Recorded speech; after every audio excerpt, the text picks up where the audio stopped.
Então hoje a gente vai falar um pouco sobre concentração de soluções. Então aqui temos algumas habilidades a ser trabalhadas. Reconhecer as unidades de concentração expressas em grama por litro, porcentagem em massa, em volume, mol por litro. Preparar soluções a partir de informações de massas, quantidade de matéria, volumes e a partir de outras soluções mais concentradas. Interpretar dados relativos à solubilidade e aplicá-los em situações do cotidiano. Expressar e interrelacionar as composições de soluções em grama por litro, mol por litro, ppm e porcentagem em massa. Então, inicialmente, vamos falar um pouco sobre soluções. O que são essas soluções? Soluções são misturas de substâncias em que uma substância dissolve a outra. Então, uma substância vai ser dissolvida em outra substância. Então, temos dois tipos de substâncias presentes em uma solução: soluto e solvente. O soluto é a substância que ela é dissolvida. Geralmente, ela vem em menor quantidade, enquanto o solvente é aquela substância que dissolve a outra e geralmente está em maior quantidade. Então, o solvente é a substância que dissolve o soluto. Então, para preparar uma solução, precisamos de um soluto e um solvente. Então, o solvente vai dissolver o soluto, preparando assim uma mistura que é chamada de solução. Então, nessa mistura, o soluto vai ser dissolvido e vai estar disperso por todo o solvente. Então, vai estar disperso por toda a solução. Então, as moléculas do solvente, elas vão envolver as partículas do soluto, as moléculas do soluto. Então, preparando assim uma solução. Então, temos aqui alguns tipos de solução. O soro fisiológico, que é uma solução contendo cloreto de sódio, que é o sal, em uma certa quantidade dissolvida em água. Temos também sucos, onde temos várias substâncias orgânicas, substâncias presentes nas frutas, na laranja, por exemplo, e estão dissolvidas em água. E também tem a presença de açúcar. Quando preparamos o suco, dissolvemos açúcar. Então, nessa dissolução do açúcar, temos também uma solução. Então, nesse caso, o açúcar seria o soluto e a água, que a gente está preparando o suco, é o solvente. Outro exemplo é o refrigerante, que contém várias substâncias, entre elas o gás carbônico, que é dissolvido. Então, no refrigerante, dependendo de qual sabor que a gente escolhe, tem algumas substâncias diferentes, mas em todos eles temos substâncias dissolvidas e todos eles têm pelo menos o gás carbônico. E por último, temos também a água potável. A água potável, ela contém diversas substâncias, diversos sais que são necessários para o nosso organismo. Então, durante o tratamento da água, são feitas adições de várias substâncias a fim de eliminar impurezas, eliminar bactérias e outras substâncias que podem causar problemas à nossa saúde, podem causar algumas doenças. Muitas substâncias ficam dissolvidas na água, então a água potável ela também pode ser considerada uma solução. Então, o que diferencia algumas soluções? Primeiro, as substâncias que são utilizadas, o solvente ou o soluto, e além disso, mesmo quando as substâncias são iguais, a gente vai perceber que tem alguns aspectos que podem ser diferentes. Essas diferenças, em relação aos aspectos, são gerados pela solubilidade. Então, a solubilidade, ela nada mais é do que a quantidade máxima de um soluto que pode ser dissolvida em uma certa quantidade de solvente. Então, dependendo da quantidade que temos de solvente ou de soluto, teremos soluções diferentes. Algumas com mais soluto, outras com menos, umas com mais solvente, outras com menos. Então, de acordo com a quantidade de soluto dissolvido, a solução terá características diferentes. Então, lembrando, cada soluto ele apresenta quantidades diferentes que podem ser dissolvidas. Então, cada soluto apresenta a sua própria solubilidade. Então, temos o exemplo aqui. A 20 graus Celsius, a solubilidade do cloreto de sódio, que é o sal de cozinha, é 36 gramas em 100 ml de água. Então isso significa que quando a gente tem 100 ml de água, a gente consegue dissolver até 36 gramas desse sal. Então a gente temos aqui, quando tem 20 gramas, vai dissolver totalmente. Como não chegou nos 36, então 36 é o limite. Como está abaixo do limite, vai dissolver totalmente. Quando coloca 36, chegou no limite, mas mesmo assim dissolve totalmente. Agora, quando passa desse limite, não vai dissolver totalmente. Vai dissolver até o máximo possível, no caso 36, e acima de 36 não vai dissolver. Quando temos 40 gramas do sal, não dissolve totalmente, porque já passou do limite, então vai conseguir dissolver até o limite que é 36. Acima de 36 não dissolve mais. Então esses 4 gramas que tem em excesso não serão dissolvidos. Então, de acordo com as quantidades que são utilizadas de soluto e solvente, e também os dados de solubilidade, a gente vai ter alguns tipos de solução diferentes. Então temos as soluções insaturadas, soluções saturadas e as soluções saturadas com corpo de fundo. Então cada uma vai apresentar características e aspectos diferentes. Então nessa imagem a gente pode ver que tem 3 soluções aqui, cada uma é diferente da outra. Então, por exemplo, a primeira aqui ela está bem mais clara, a última aqui já está muito esbranquiçada e essa do meio aqui está numa turbidez intermediária. Então a gente percebe que já está um pouco esbranquiçada, mas não tanto quanto a terceira. Então vamos falar um pouco de cada uma delas. As soluções insaturadas são aquelas que a quantidade de soluto é inferior à quantidade máxima que pode ser dissolvido. Ou seja, a quantidade de soluto é menor do que a solubilidade, então ainda não atingiu o limite máximo que pode ser dissolvido. Então, quando a gente tem uma quantidade de soluto que é menor do que a solubilidade, a solução será considerada insaturada. Quando a quantidade de soluto é igual à solubilidade, é igual ao máximo que pode ser dissolvido, a gente tem uma solução chamada de saturada. Então, quando a gente tem uma solução saturada, a quantidade de soluto chegou no limite. E já as soluções saturadas com corpo de fundo, a quantidade de soluto ela é superior, então ela é maior, do que a quantidade máxima que pode ser dissolvida. Então a quantidade de soluto é maior do que a solubilidade. Então a gente pode afirmar que passou do limite. Então se passou do limite, se passou do máximo que pode ser dissolvido, parte vai ficar não dissolvida. Essa parte que não será dissolvida, por ação da gravidade, ela vai para o fundo do recipiente. Então por isso é chamada de solução saturada, porque já atingiu a saturação, e a parte que não foi dissolvida vai para o fundo, então seria o corpo de fundo. Então temos um exemplo aqui. Adicionou-se 40 gramas de cloreto de sódio a 100 ml de água. Sabe-se que a solubilidade do cloreto de sódio em 100 ml de água é 36 gramas. Então responda. Qual é o soluto? O soluto é a substância que está sendo dissolvida. Então nesse caso, o que está sendo dissolvido é o cloreto de sódio. Qual é o solvente? Solvente, relembrando aqui, é a substância que dissolve a outra. Então nesse caso, é a água. Qual tipo de solução é obtida? Então, para determinar que tipo de solução é obtida, a gente tem que saber a solubilidade, nesse caso 36 gramas, e a quantidade de soluto que é adicionada, que nesse caso foi 40 gramas. Então a quantidade de soluto presente ela é superior à solubilidade, então passou do limite. Se passou do limite que pode ser dissolvido, não vai dissolver totalmente, então vai dissolver os 36 gramas e os outros 4 que sobram vão para o fundo. Então por isso a solução será considerada solução saturada com corpo de fundo. A solubilidade de um sal ou qualquer substância ela pode variar, dependendo da temperatura. Então uma mudança de temperatura, um aumento ou uma diminuição da temperatura, pode aumentar ou diminuir a solubilidade. Então pode fazer com que uma quantidade maior seja dissolvida ou uma quantidade menor. Então temos alguns exemplos aqui. O aumento da temperatura aumenta a solubilidade de sal de cozinha. Então se a gente pegar uma água fria e uma água quente, e for adicionando sal, a quantidade de sal que pode ser dissolvida na água fria vai ser menor do que a quantidade de sal dissolvida na água quente. Um outro exemplo, o aumento da temperatura diminui a solubilidade do gás carbônico no refrigerante. Então se a gente pega 2 refrigerantes, um que está quente e o outro gelado. O que está gelado vai ter uma quantidade maior de gás do que aquele que está quente. Então nesse caso, quando aumenta a temperatura, diminui a solubilidade. No primeiro caso, quando aumenta a temperatura, aumenta a solubilidade. Então cada substância vai ter um certo comportamento em relação à variação de temperatura. Aqui temos uma tabela da variação da solubilidade do nitrato de potássio com a temperatura. Então, a 0 graus Celsius, a solubilidade é de 13 gramas em 100 ml de água.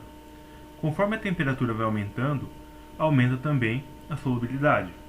Então, a 10 graus, a solubilidade é aproximadamente 20. A 20 graus, aproximadamente 31. A 30 graus já é 45,8. Então a gente percebe que conforme vai aumentando a temperatura, aumenta-se também a solubilidade. Então a quantidade que pode ser dissolvida aumenta.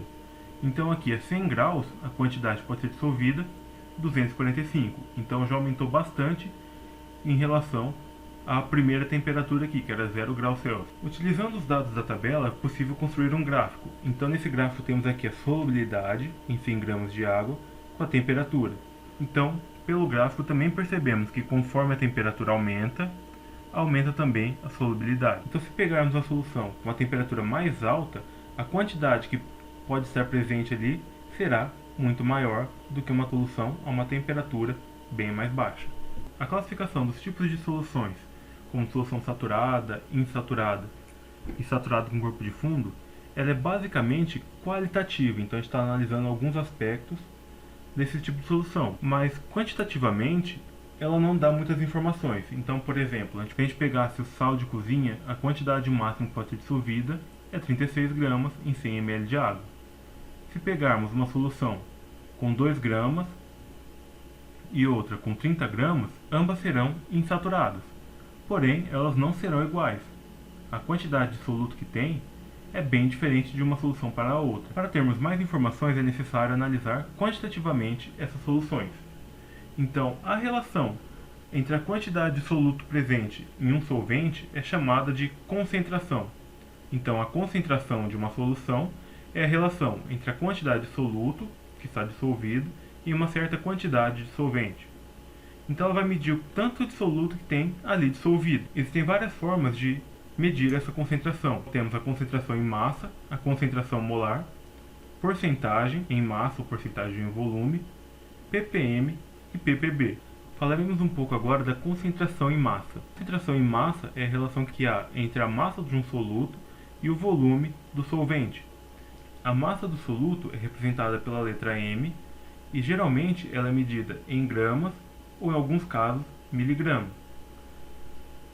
O volume do solvente é representado pela letra V e a unidade de medida utilizada é litro. Para determinar a concentração em massa, utilizaremos a massa do soluto dividido pelo volume do solvente. A unidade medida para a concentração é gramas por litro. Aqui um exemplo do cálculo da concentração de uma solução. Então, dissolveu-se 56 gramas de açúcar para preparar 2 litros de um suco de maracujá. Qual a concentração de açúcar em gramas por litro? Então, a primeira coisa que faremos é analisar as informações no exercício. Então, a gente tem alguns valores aqui. 56 gramas, então nesse caso seria a massa do soluto, que é açúcar. E temos também aqui 2 litros, que é o volume do solvente utilizado. Então a gente quer saber a concentração de açúcar dissolvido ali. Então, para calcular a concentração, pegamos a massa do soluto e dividimos pelo volume do solvente. Então a massa do soluto é 56, será dividido pelo volume, que é 2. Então 56 dividido por 2 é exatamente igual a 28 gramas por litro. Então, a partir dessa relação, substituímos os valores na fórmula. Então, no lugar aqui da massa, colocamos o valor que é 56. No lugar do volume, substituímos pelo valor que é 2. Então, realizando os cálculos aqui, fazendo a divisão, chegamos no resultado que é 28 gramas por litro. Um outro exemplo aqui, qual a concentração da solução obtida quando são dissolvidos 10 gramas de permanganato de potássio em 500 ml de água? Então, novamente, vamos analisar as informações do exercício. Então, temos o valor aqui, 10 gramas, que é a massa do soluto, e o volume, 500 ml. No exemplo anterior, o volume estava dado em litros, agora ele foi dado em ml. Porém, para determinar a concentração, precisamos do volume medido em litros. Então, a primeira coisa que teremos que fazer é a transformação de unidade. 1000 ml são equivalentes a 1 litro. Mas não queremos saber para 1000 ml, queremos saber para 500. Então, 500 ml é equivalente a X. Então, X será a quantidade em litros equivalente a 500 ml. Então, temos aqui uma regra de 3, multiplicamos em cruz aqui. Então, 1000 vezes X é igual a 500 vezes 1. Então, montando aqui, ficaria 1000 vezes X igual a 1 vezes 500. Então, aqui 1000x é igual a 1 vezes 500, 500. Então agora vamos isolar o x. Então fica x igual a 500. O 1000 está aqui multiplicando, passa para o outro lado dividindo. Então 500 dividido por 1000 é igual a 0,5 litros. Então 500 ml é equivalente a 0,5 litros. Outra maneira de transformar o volume de ml para litro seria pegarmos o valor em ml e dividir por 1000. Então, fazendo aqui essa etapa direto, obteremos o mesmo valor. Temos a massa do soluto, 10 gramas, e o volume de solvente, agora medido em litros, que é equivalente a 0,5 litros. Então, podemos calcular a concentração. Novamente, teremos a relação entre a massa do soluto dividido pelo volume do solvente. Então, a massa do soluto, M, é igual a 10. O volume do solvente é igual a 0,5. Então 10 dividido por 0,5 é igual a 20. Então a concentração dessa solução é 20 gramas por litro. Então a concentração de permanganato dissolvido em água é 20 gramas por litro. Então, novamente, utilizando essa fórmula, substituímos os valores que temos. Lembrando, o volume sempre medido em litro, fazemos a divisão e chegamos no resultado. Nesse caso, 20 gramas por litro. Nesse terceiro exemplo, ele é um pouco diferente. Então, qual a massa de hidróxido de sódio necessária para preparar 500 ml de solução de concentração 25 gramas por litro? Então, temos aqui como informação o volume, 500 ml, e agora temos a concentração, que é 25 gramas por litro, e queremos determinar o valor da massa. Novamente, para o cálculo da concentração, o volume deve ser medido em litros. Então, devemos transformar o valor de ml para litros. Como fizemos anteriormente, podemos pegar o valor aqui em ml, no caso 500 ml, dividindo por 1000, obtemos o valor em litro, que é exatamente igual a 0,5 litros. Então, temos aqui agora o volume em litros e a concentração. Então, substituindo os valores da fórmula, então no lugar do C da concentração, colocaremos o valor 25. A massa não sabemos, então permanece M. No lugar do volume, vamos utilizar o valor em litro, então 0,5. Então, para ficar mais fácil de calcular, vamos reorganizar aqui. Então, 25 pode ser dividido por 1, que vai ser o mesmo valor. Montamos aqui uma regra de 3. Então, 1 vezes M é o próprio M, então a própria massa, que é igual a 0,5 vezes 25. Então, resolvendo aqui a multiplicação, 0,5 vezes 25, teremos o valor 12,5. Então, a massa de hidróxido de sódio necessária para preparar a solução é 12,5 gramas. Então, aqui, substituímos o valor da concentração e o valor do volume, e arranjamos essa equação e obtemos o valor da massa. Então, por último, temos aqui um outro exemplo. Qual o volume de água é necessário para dissolver 15 gramas de nitrato de potássio a fim de obter uma solução de concentração 150 gramas por litro? Então, as informações que temos: a massa, 15 gramas, a concentração, 150 gramas por litro.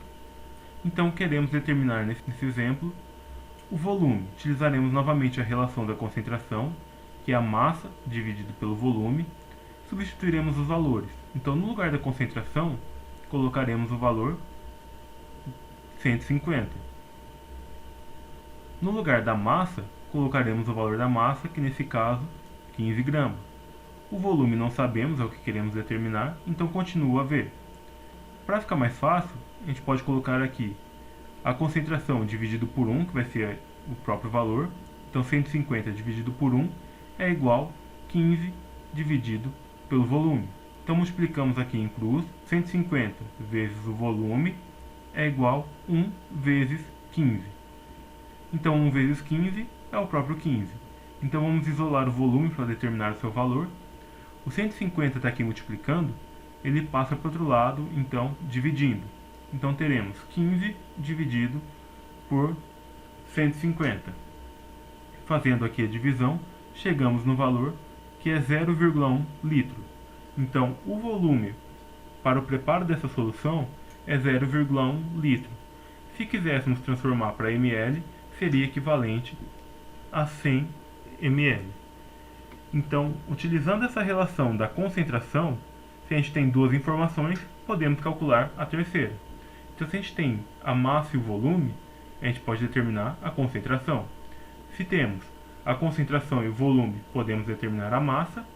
Se temos a concentração e a massa, podemos calcular o volume.